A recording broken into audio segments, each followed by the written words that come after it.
My Month with a Billionaire, episode 26. Hello, my baby angels. I hope everyone is staying safe and happy and taken care of out there. Again, I want to reiterate the world is a very dark place right now. I'm sending you all big hugs, and I hope that you are all staying safe, checking on your loved ones, checking on your friends that are being affected during this very difficult time, and making sure to take some time for yourself, to comfort yourself, do things that bring you joy, and to not just hyper focus on all the terrible things, to stay informed, but also to stay sane because I am having to balance both those things right now. So, on to the story, y'all. Harley has just shared to me with his story of Leland and all the horrific things that he's gone through with his past and his childhood, and the reason that he no longer plays soccer because promptly after that he quit soccer completely, stopped watching soccer, completely just went the other way and just focused on golf and tennis, and that is why he no longer ever wants to see a soccer ball in his life again. So we go inside and it is gorgeous, y'all. So Harley has a huge marble dining room table that seats 12 people. It seats four on one side, four on the other side, and then two on each end. So the way that it was set up was the door is over here, the table's right here, the small table that I was telling y'all where he drops his stuff off is over here. So here's the dining table, and the way that it was seated was at the head of the class over here was Mr. Harley himself. To the left of him, he wanted me to sit next to him. On this side, it went Kirsten, Jace, Gabby. On this side, it went Dana, Maria. The waiters start walking around filling glasses with sparkling water and then asking if each person wants a wine. And the first round was a Sauvignon Blanc because the appetizers that they ended up bringing out were a gorgeous shrimp scampi served in these insanely cute little shells with a garlic butter garlic sauce. And then they had a big basket of breads, focaccias that had scallion focaccia, tomato focaccia, and some little brown kind of like rolls. And then there was a small little egg appetizer that was a poached egg. On top was a caviar, creme fraiche, and a little bit of gold flecks. And then the other appetizer was a big Caesar salad because Harley knows that I love a Caesar salad. I'm a Caesar salad girly. And then these each individual portions of truffle fries, chicken liver toast, and a asparagus, split pea, and edamame soup. So they're walking around filling all the glasses with wine, and they're walking around and everyone is having wine, except I notice that Dana doesn't have a glass of wine. And she's like, oh, none for me. And she's like, can I just get a Diet Coke? And they're like, yeah, absolutely. So they go and get her a Diet Coke, and Harley's like, hey, I just want to raise a toast. Thank you to everyone for being in my life. Thank you for being here, new and old friends. Really appreciate, and I'm so grateful for the life that I have, and each and every one of you is someone that contributes. So thank you for being here. We all cheers, and we're like, yay, and we're all just kind of like chatting and stuff, and they're bringing out the food, and we're all oohing and awing at each course and everything. And at the second course, they're bringing out a branzino and a cacio pepe pasta, and then there was these tiny little, I was calling them pizza rolls because they looked like little upscale pizza rolls, but I guess they were arancini pockets. They were like arancini, but in like a little strudel kind of, but they were savory and they had cheese. And oh my God, they were so good, y'all. And they had this really good chimichurri sauce on top. They brought like, sliced meats with cherry bourbon glaze. Like it was a freaking feast. So when they're bringing out the second course, they start walking around to give people red wine. And so they're pouring this really good Brunello, and I am just enjoying it. And me and Kristen are just in heaven eating and chatting. And I noticed that again, Dana is not having wine. And I look over and I was like, Dana, do you not drink? And she was like, no, I don't. And I was like, oh, like you've never drank, or like what's the deal? Everyone's kind of silent because clearly people know a little bit more than I do, except Jace doesn't know anything either. Like him and I are just two little clueless ducks on the water. And she was like, no, I've been sober for 25 years. And I was like, oh, okay. I was like, oh, is that how you ended up becoming a sober living coach? And she's just cutting her meat, y'all. And she's like, yep. And I'm trying to get to know this woman. Like, I'm like, okay, girl, I'm trying to be friendly. Like, you can give me a little bit of something, right? And she's like, yep. And I was like, oh, okay, well, that's cool. I love that you decided that you wanted to do this with your life because you felt so called to do so. And I was like, what were you doing before that? And she was like, oh, I went to school. I was pre med. And I was like, oh, you're pre-med. She's like, I was pre-med, and then I stopped doing that, and then I ended up majoring in psychology. And then for a little bit, I was working as a life coach after that, and then I ended up working as a sober living coach after I got sober. And I was like, okay, and how do you like that? You worked usually one-on-one with people and stayed at people's places mostly, or were you always working at the clinic and stuff? And she was like, no, Harley's my first one-on-one client. I was working solely at the clinic for years before, but everyone decided that when Harley was leaving to go have his journey by himself here at the house, everyone knew that I was the best fit for it. And I was like, oh, that's cool. And Kristen is like, yeah, but other people wanted to be his sober living coach. And Dana and Harley just kind of look at Kristen. And I'm like, I look at Kristen, I'm like, oh, I bet. I'm like, who wouldn't want to live here? And her and I are just kind of giggling to each other. And Dana looks at me and she looks at Kristen and she was like, look, I know that you girls don't really believe in what I do, but I assure you that sober living coaches are a very integral part of anyone's healing journey and especially the path that Harley's on. Her and I are like, we didn't say that what you do is not something. Like, I'm like, girl, I in no way, shape, or form am criticizing what you do. I actually think that your job title and what you do is incredibly necessary to the world and to many people that clearly are going through this. But at what point do you know that it is your time to let them go? Like, at what point do you know that it is your time to step out and let them live on their own? Kristen's like, yeah, like, at what point do you realize that them healing is better than the money? Everyone is absolutely trying not to die laughing. Like, I look at Maria and she is just sipping her red wine, like, oh my goodness, I just get paid to clean the house and eat the good food, and I don't know why I'm in this drama, but I am here for it.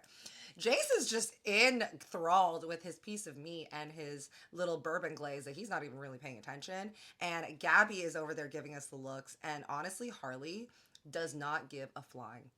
Like, he is just sitting there eating his food and he doesn't care. And I'm like, look, if the man of the house doesn't care that we're over here just kind of interrogating Dana, Kristen and I, we're gonna run with it. Dana just puts her fork down and she just looks at us and she's like, I don't expect two young women like you to understand. We were like, whoa, whoa, whoa, whoa. I was like, two young women like us? Girl, what you mean? And Gabby's like, yeah, do you mean like two young, very beautiful, very smart women like them? I look over at Gabby, I'm like, I'm dying. And Dana's like, no, I mean that two women that haven't struggled with addiction the way that Harley and I have. Like, addiction is the hardest disease ever, and you don't understand what it can do to people and destroy them and how integral it is to have help and support. I was like, girl, my father was an addict. I've dealt with addicts. Like, I have dated addicts. My dad was an addict. My grandpa was an addict. My grandma was an addict. Don't try to act like you know me. Harley just kind of looks at me and he's still just like, I just want to see what's happening and what's for the show. And I'm looking at him like checking in like, okay, you clearly don't care what I'm saying. And she's like, everyone has their own journey and everyone needs to be at their own pace. At this point, Harley needs me in his life and he needs the guidance. And him and I have monthly and weekly and daily check-ins with his team and his psychiatrist and his Harvard team or whatever. And we make sure that he is on the right path. There is a very, very long and complicated and detailed plan that we have made for him years ago to make sure that he's on the trajectory that he needs to be so that he eventually can be independent. And I was like, right, but he hasn't done Snow, the thing that he was in the sober living house for 3 years. Isn't that right? And Harley's just eating, just acting like he is not there and that we aren't just talking about him right there. And Kristen's like, yeah, no, he literally hasn't. And honestly, he loves to just have a casual drink, and him being able to just have a casual drink is really healthy for him because it's showing him that he has self-control and stuff. And Dana glances over at Harley's drink and Dana goes, Harley, what drink is that? I was like, this bitch. Harley's like, not right now, Dana. He's just thoroughly enjoying his Caesar salad. And she looks at the waiter and she's like, how many drinks has Mr. Harley had? And the waiter's like, oh, that's his third drink. And she's like, Harley, I think that you should make sure that you're skipping to water. Kristen goes, he's a grown-ass man, Dana. He can do whatever he wants, and this is his house. Me and Kristen are relentless right now, and I'm like, okay, maybe I need to like pump the brakes a little bit because I see Dana getting defensive. So I'm like, Dana, I think that what you do is very important. It is admirable that you are constantly looking out for Harley since that is what you get paid to do. But like every good teacher, captain of a team, you know when your people are ready to go off and when someone's presence is hindering them. Honestly, Harley's been doing great. Like, he doesn't get wasted. He drinks casually. And she's like, okay, and what about the other night, girls, at the Troubadour? And me and Kristen are like, what about it? And she was like, he was very triggered. It took 30 to 45 minutes to calm him down when we got back. And we were like, yeah, but that has nothing to do with his drinking or his sober journey. That just has to do with his mental health and his capacity to emotionally regulate. And she was like, and that has everything to do with his sober journey. We're just like, what? They're bringing more food and drinks out, and me and Kristen are just getting tipsy and more wild and more brazen. Because I am really trying to understand how this woman is helping him right now. Dana's like, I don't really think that this is the place to talk about this, girls. So let's just drop it for now and let's just talk about something else. I'm like, okay, Dana, fine. I was like, so how's your family doing, Dana? And she was like, they're doing great. And I was like, what are your kids into? Like, what kind of sports? What are they kind of into? And she just looks at me and she was like, is this really what you want to be asking me right now? And I was like, yeah, otherwise I wouldn't be asking you. And she's like, what about you? Do you have a family? I was like, don't we all? Like, we all came from somewhere. But I was like, yep, my mother, she lives in Dallas and she is a retired nurse. And my brother is in Dallas as well. And he is older than me and we're very close. And she was like, and you mentioned your dad, he's an addict. And I was like, yes, growing up, he was a gambling addict, a alcoholic, and he was very abusive. And she was like, and how did that shape you? And how do you feel like that has been on your journey and your relationship with alcohol? I'm like, my relationship with alcohol is just fine, lady. And she was like, well, I just noticed that you do like to go out and have a good time and that you are a bit of a party girl. I'm like, I go out and I have fun with my friends. And when I have fun with my friends, I have drinks. And Kristen's like, yeah, like we just have a good time. We're not addicts or anything. Dana's like, yes, well, that is usually the first steps. And you know that you don't have to be drinking every single day to be an addict. I'm like, is this trying to imply that I have a drinking problem? Like, no, no, no. Don't try to turn this on me and then suddenly like act like I'm the problem. Me and Kristen are looking at each other like, is this woman crazy? And Gabby goes, Dana, what were you addicted to? Was it alcohol or what? Dana's like, that's really none of y'all's business. All you girls need to know is that I'm here for Harley's best interest and Harley's best interest only, and that is my only motive for being here is to help him through his life, and that is it. I look at her and I go, all right, well, if you weren't getting paid, would you be here? The table goes fucking silent. And Kristen is like covering her mouth because she wants to bust out laughing. And Gabby just goes, yeah. I'm like, Gabby, I love you, just like the hype girl. Harley is like sitting there over there just like twirling the pasta, but I can see his little ear alerted as well. And she goes, well, everyone needs to make a living. And I said, right, but you said that your sole purpose is just to be here to help Harley. Would you be here if you weren't getting paid? And she goes, well, Harley and I have grown to be friends. We have a contract with the Sober Living House, and I have a yearly contract with Harley that is renewed every single year, and I have to be here for his well being. I'm like, you literally didn't answer my question, but okay. Chef Drew walks over and Chef Drew is like, how's everything going? Is everyone doing well? I'm like, look at this little South African cutie. We're like, it's really great. It's really great, blah, blah, blah. And he was like, okay, well, I'm going to bring out a little brandy shooter thing that you guys can clean your palate with because we're going to have dessert out. Who's participating?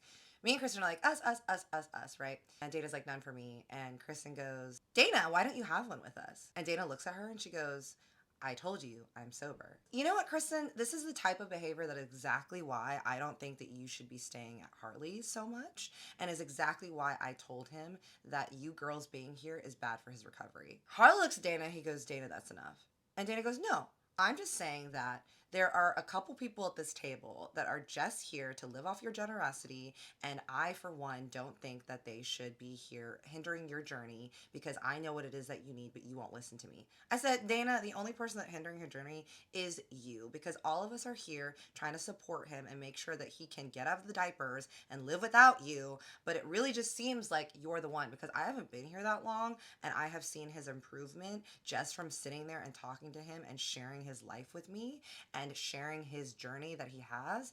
And not at any point has anyone seen that he wants to go into the snow journey or anything, but he does want more independence from you.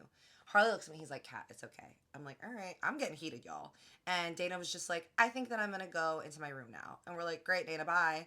She gets up and she walks upstairs into her room and closes the door. We hear it. I'm like, Harley's like, you girls, you always just push it, don't you? And we're like, what? Kristen's like, Harley, you know that she shouldn't be here anymore. You know that she is just literally getting paid to be here to just tag along and make unnecessary suggestions on your life. Like, how is she even helping you? And he's like, look, I understand that you girls think that she doesn't need to be here. And there is a lot of truth in that where I do feel like I need to be a little bit more independent, but she does help me in a lot of ways. And I just don't know if I'm ready yet. And we're like, well, you don't know if you're ready because you've never dealt with it. You don't know what it's like. And Kristen's like, yeah, I mean, what was it like when you guys were in Mexico? Like, you were fine, right? And he was like, yeah, but I did have an episode. He's like, but look, I don't want to talk about this right now. I'm going to go to bed. We're like, okay. He looks at me. He's like, I'm going to go and read in bed. Do you want to come or what are you going to do? I was like, I told you, Harley, I'm going to go back to the hotel. And he's like, seriously? I'm like, yes. He was like, well, I would really prefer it if you stayed here. I mean, you've been drinking and stuff, and I don't want you going back to the hotel. And I was like, okay, well, I won't drive. I'll Uber. He's like, yeah, but you've been drinking. I'm like, Harley, an Uber takes you there.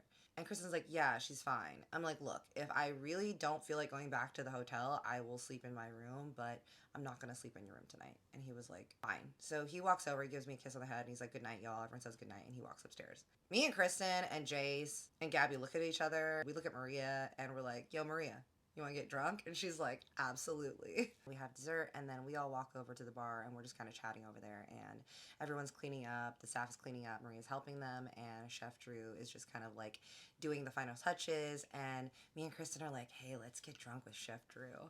And Kristen's like, oh, it's so fun to drink with him. I'm like, let's do it. I'm down. I pop my head in. I'm like, Chef Drew, are you going to leave right after this? And he was like, oh, yeah, I was going to. What's up? And me and Kristen are like, you want to get drunk with us? And he was like laughing. He's like, you girls are trouble. He's like, I will have a drink with y'all. We're like, great. So we pop a bottle of champagne, and Drew's like, I only drink bourbon. And we're like, said like a true manly man. Me, Jace, Gabby, and Kristen were just drinking, and then I want to put on pajama pants. So I walk up the stairs, and I am just like walking past Harley's room, and I just kind of glance over, and I see two bodies in the bed. And it is Harley sitting shirtless on the bed, and someone in a pink robe massaging his shoulders, and it is Dana. And I am like, what the hell? So, yes, y'all, episode 27. What's going on in Harley's room with Dana? The rest of the night that we get drunk with Chef Drew, and so much more. I love you and I see you. Big hug, big kiss.